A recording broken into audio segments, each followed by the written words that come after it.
Imagine a ship. Over time, every plank rots and every piece is replaced, one by one, until not a single part of the original ship remains. Tell me, is it still the same ship? Now imagine you, your memories stored on your phone, your thoughts shaped by social media, your face recreated by artificial intelligence, piece by piece. Are you still you? This ancient puzzle is called the Ship of Theseus. Greek philosophers debated it over 2,000 years ago. It was meant to test the limits of identity, to ask what makes something itself. Is it the material it's made from, or the continuity, the story we tell about it? But what was once a thought experiment is slowly turning into reality.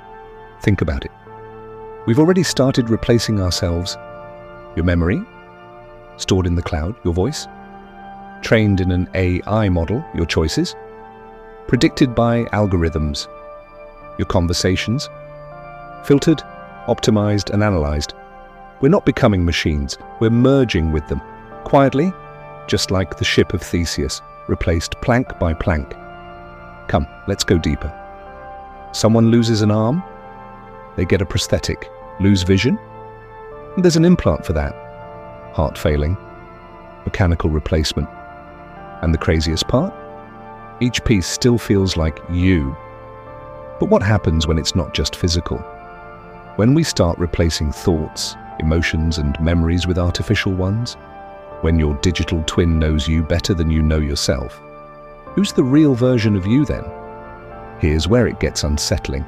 There are now AIs that can mimic someone's entire online personality, their tone, humor, and logic, even after they're gone. So if you died tomorrow, and an AI continued posting, speaking, and responding exactly like you, your family might feel like you never left. But here's the million-dollar question. Would that be you, or just a memory pretending to be alive? We've built an entire civilization around preserving identity. Social media profiles, archives, photos, backups. But maybe we've already crossed the line without realizing it.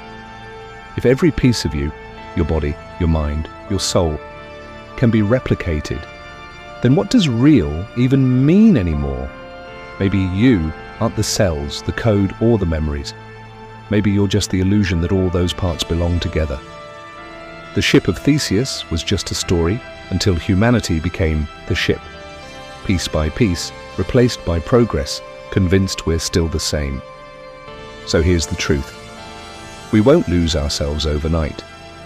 We'll lose ourselves slowly, upgrade by upgrade, while believing nothing has changed. And by the time we notice, there might be nothing original left to notice at all.